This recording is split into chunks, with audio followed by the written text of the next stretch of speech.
कहावतों से जुड़ी हमारी रोज की कहानी।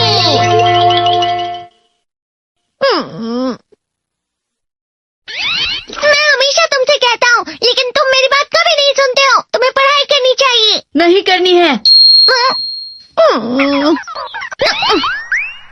देखो, ये क्या है? इसे फ्लो ऑफ टाइम कहते हैं। जब तुम आलस करोगे तो ये टाइम इसी तरह बहकर तुम्हारे ऊपर से यूं ही निकल जाएगा। वो क्या होता है डोरेमोन? तुम्हें और समझाना पड़ेगा। तुम तो बिल्कुल भी समझदार नहीं हो नोबिता। और समझदार बनने के लिए तुम्हें पहले पढ़ाई करनी चाहिए, समझ गए? लेकिन आज टेस्ट के लिए भी ज्यादा अच्छे से पढ़ाई नहीं की थी। क्या सच में? आज का रिजल्ट क्या होगा? शायद 0 मिलेगा। मैं कुछ नहीं कर पा रहा हूँ। मुझे सब पता है। मैं कितनी भी कोशिश कर लूँ, लेकिन मुझसे कुछ नहीं होगा। बुरा मत सोचो।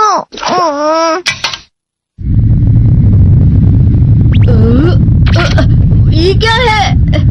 इससे तुम्हें पता लगेगा कि तुम कितना नेगेटिव सोचते हो।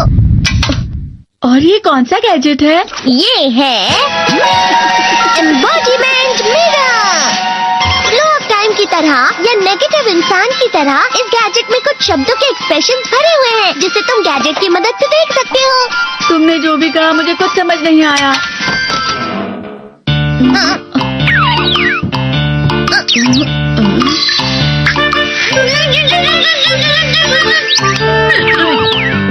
ये क्या था डोरेमोन? एक कहावत है, लोमड़ी की वजह से बुरा होना। ये तुम्हें यही बता रही है। ये तो मजेदार है। मुझे और ट्राई करना है। ये खिलौना नहीं है नोबिता। मैंने निकाला था तुम्हें चीजें दिखाने के लिए। रुक जाओ। मैं इससे बहुत सी चीजें कर सकता हूँ। इसका स्विच ऑन कर देता हूँ। तुम फिर से खेलने जा रहे हो? हाँ, मैं जा रहा हूँ मॉम। तुम पढ़ाई नहीं कर रही हो। मुझे बस इस साल के रिजल्ट का इंतजार है। दुख हुआ, मुझे बहुत दुख हुआ। मेरे कानों को बहुत ज्यादा दुख हुआ। इसका मतलब है कि उसके कान खराब होते हैं।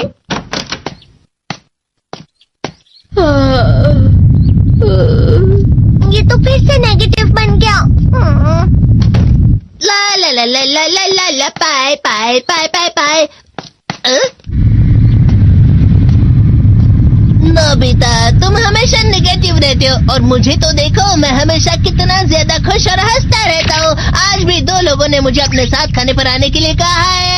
अब मैं इस कंफ्यूजन में हूँ, मैं किसके साथ जाऊँ? हाँ, अरे मैं लाल हो गया। इसका मतलब है ये? इसका मतलब ये झूठ कह रहा है। झूठ नहीं है, ये तो सच है। अचानक अब नोबिता चमकने लगा। तुम कितना क्यों खुश हो रहे हो? अरे तुम यहाँ हो? अरे तुम दोनों इतने लाल और इतने चमकदार क्यों लग रहे हो? खुशखबरी है, अब से ग्राउंड पर बेसबॉल की स्पेशल ट्रेनिंग होगी। बॉल अच्छे से पकड़ना।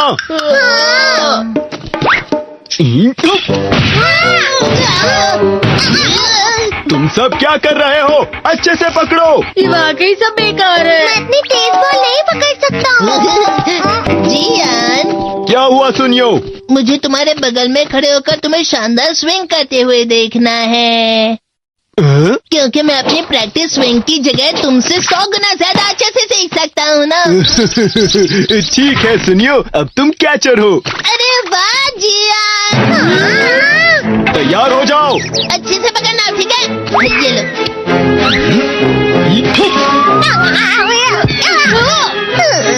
क्या कर रहे हो? बॉल सही से पकड़ो। सही से पकड़ो ना, सही से पकड़ो। जियान, तुम वाकई किसी भी खिलाड़ी से कम नहीं हो। क्या सच में सुनियो? हाँ, मैं सच कह रहा हूँ। तुम बड़े बड़े मैच भी खेल सकते हो, बस कर लगाओ। चलो भी सुनियो, मुझे अब शर्म आ रही है। हाँ, वाकई बेसबॉल में किसी भी मैच में कभी भी कोई मुझसे जीत ही नहीं सकता है। जियान तो पिघल गया और बेवकूफ बन गया। हाँ, खिलाड़ी। सुनियो उसे क्या कह रहा होगा? वो जरूर उसे मस्का लगा रहा होगा। मस्का? तुम जैसे नासमझ से निपटना बहुत आसान होता है। जब तुम किसी से झूठ बोलते हो और वो खुश हो जाते हैं, तो उसे मस्का लगाना कहते हैं नोबिता। तुमने मुझसे झूठ कहा? अरे वाह जियान, तुम तो ना। यो मेरा दोस्त अब आगे जाकर बड़े बड़े मैच इतना मस्का क्यों लगा रहे हो? अरे नहीं जियान, मैं तो सच में पूरे मन से तुम्हारी इतनी अच्छी अच्छी तारीफ कर रहा हूँ। हाँ। लेकिन तुम लाल हो रहे हो। तुम झूठ कह रहे हो। नीयो, मेरा मजाक उड़ाने की तुम्हारी हिम्मत कैसे हुई? ये तो बहुत मजेदार गैजेट है। अरे हाँ, मैं अभी जाके ये गैजेट शिजुका को भी दिखाता हूँ। ये तो फिर से चमकने लगा।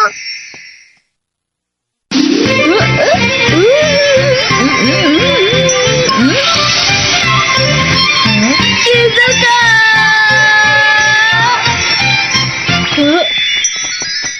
देखी सुखी, लगता नहीं कि आज के टेस्ट में मेरे 90 मार्क्स आ पाएंगे। देखी सोगी तुम्हारे तो पूरे मार्क्स आएंगे ना?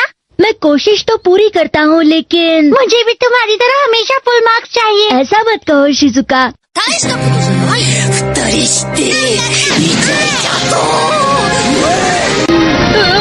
क्या हो रहा है डोरेमोन? ये बुरा लगने की आग है। मैं डर रहा हूँ, मैं डर रहा हूँ। बहुत गर्म है, बहुत गर्म है, बहुत गर्म है। बहुत ज्यादा गर्म है पानी। अरे नहीं, प्लीज मुझे माफ कर दो। नहीं, मैं तो बच गया। हाँ? डोरेमोन, कभी कभी मैं सोचता हूँ शिजुका देगीसुकी के साथ इतना क्यों रहती है। तुम बहुत जल्दी नेगेटिव हो जाते हो नोबिता। वो पढ़ाई में अच्छा है, स्पोर्ट्समैन भी है, समझदार है, वो बहुत अच्छा लड़का है। मैं उसके सामने कुछ नहीं। इसका मतलब क्या है डोरेमोन? इसका मतलब होता है कि दुख की गहराई में गिर जाना। अरे हाँ, ये मुझ पर भी लागू होता है ना। बस थोड़ा सा। चलो वापस घर चलते हैं।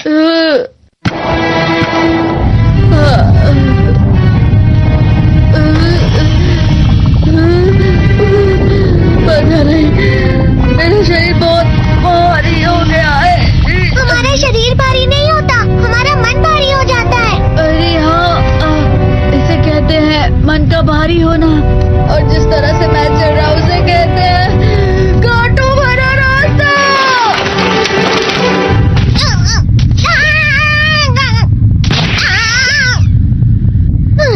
तुम अच्छी चीजें नहीं सोच रहे हो नोबिता, थोड़ी सी शांत हो जाओ प्लीज। तुम्हें अच्छी चीजों के बारे में सोचना होगा। मैं नहीं सोच पा रहा, पूरी दुनिया अंधेरे में है।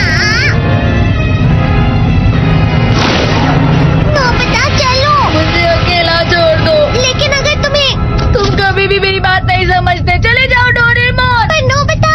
कोई भी मुझे नहीं समझता। मुझे ऐसा लगता है जैसे मैं बहुत ज्यादा अकेला हूँ, मैं सबसे दुखी इंसान हूँ। रुक जाओ, तुम वाकई बहुत दुखी होने वाले हो नोबिता, रुक जाओ। ये क्या कर रहे हो डोरेमोन? रुक जाओ। मैं तुम्हें ऐसे ही छोड़ नहीं सकता नोबिता। अरे तुम लोग यहाँ सुबह के वक्त इतने अंधेरे में शोर क्यों कर रहे हो? सर आप? ये तो नोबिता की आवाज है। अच्छी बात है, तुमसे बात करनी थी। मेरा रिजल्ट अच्छा नहीं इसलिए आप मुझे डांटने आए हैं ना? क्यों डांटूंगा? तुम जानते हो तुम्हें कितने मार्क्स मिले हैं? पता नहीं, लेकिन मुझे हमेशा जो सही जवाब लगता है वो आखिर में गलत ही निकलता है। लेकिन तुमने इस बार ज्यादा गलतियां नहीं की हैं। तुम्हें मिले हैं 65 मार्क्स। तुम कभी कभी तो अच्छी पढ़ाई करते हो। 65 मार्क्स?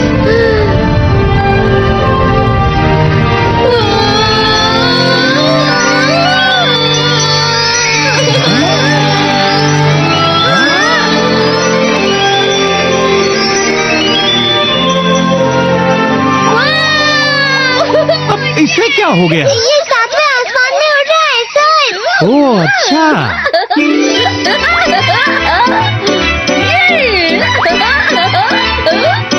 इसे कहते हैं खुशी में चला। हाँ मैं जानता हूँ। हाँ, ये प्लम का फूल है। ये तो वो तो दिख रहा है। और यहाँ भी है। हाँ, ये अच्छा लग रहा है। हवा? क्या हवा? मुझे कल से कुछ अलग लग रहा है।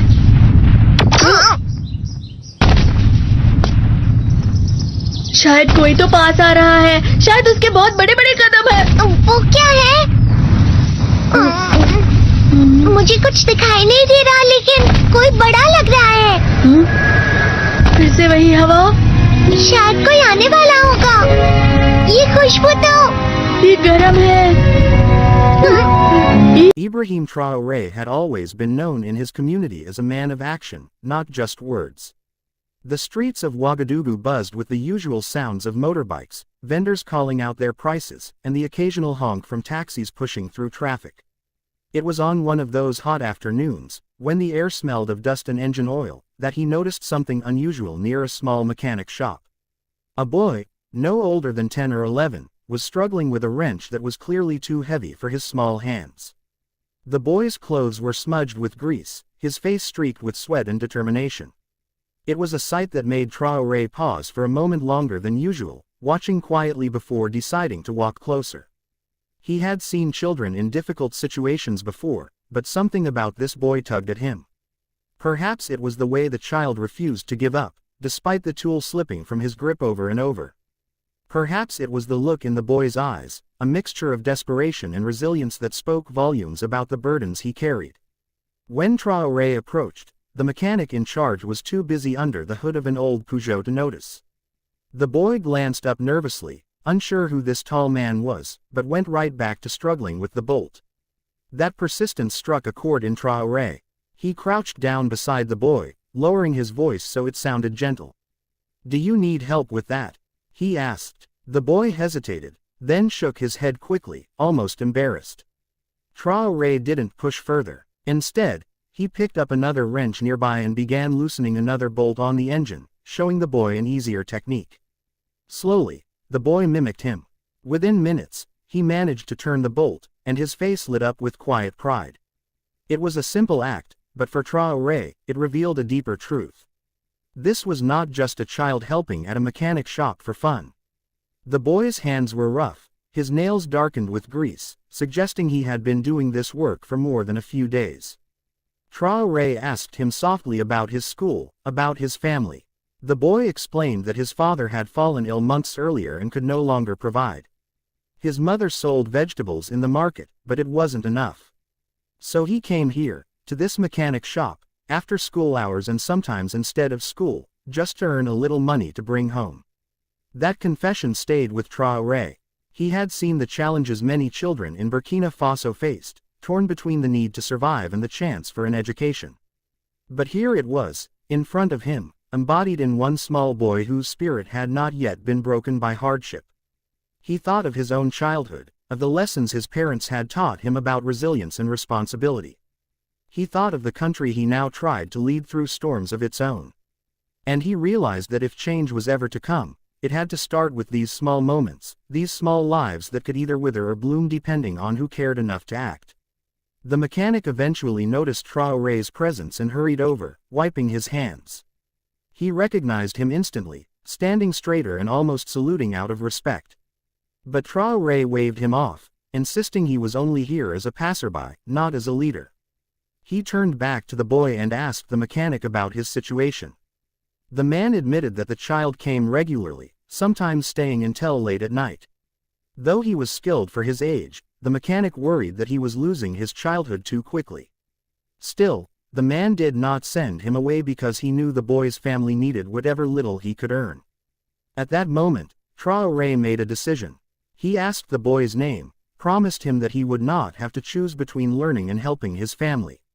That evening, he quietly arranged for support to be sent to the family, ensuring that the father received medical attention and that the mother's small business at the market would be strengthened.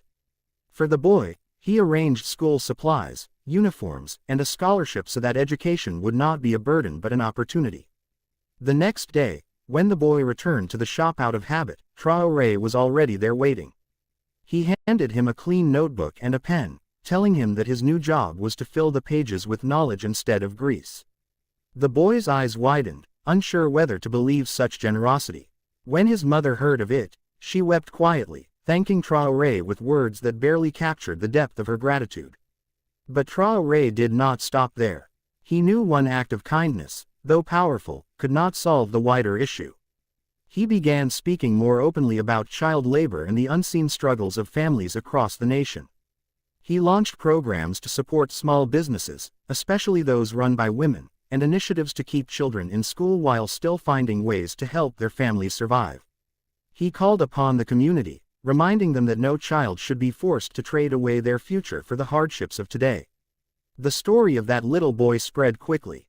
It was retold in markets, whispered in schools, and shared in gatherings. For many, it was not just about what Traoré had done for one family but about what it symbolized. It reminded them that leadership was not only about policies and speeches, but about noticing the small struggles, the quiet battles that often went unseen. Months later, when people asked the boy what he wanted to become, he no longer said, "mechanic," out of necessity. Instead, he spoke of being an engineer, someone who could build and design, not just repair. His dreams had expanded, fueled by the belief that he was worthy of more than just survival. That shift in vision, that spark of possibility, was exactly what Traoré had hoped for. It is easy, in a world filled with endless challenges, to walk past such moments. To see a child working in the heat of the day and assume it is simply the way things are. But Traoré chose to stop, to notice, and to act. And in doing so, he reminded everyone that the measure of true leadership lies not in titles or positions, but in the courage to bend down to the level of a struggling child and offer a helping hand. The boy's story did not end that day at the mechanic shop. It became a thread in a larger tapestry of change, showing that one act of compassion can ripple outward, touching lives far beyond the first. The mechanic, inspired by what he witnessed, began mentoring other young boys who wandered into his shop, teaching them skills while still encouraging them to stay in school. The boy's mother, with the extra support, grew her small business into something stable, allowing her to hire other women in need. The father, slowly recovering, found strength in knowing his son was no longer burdened the way he had once been. As for Traoré, he carried the memory with him everywhere.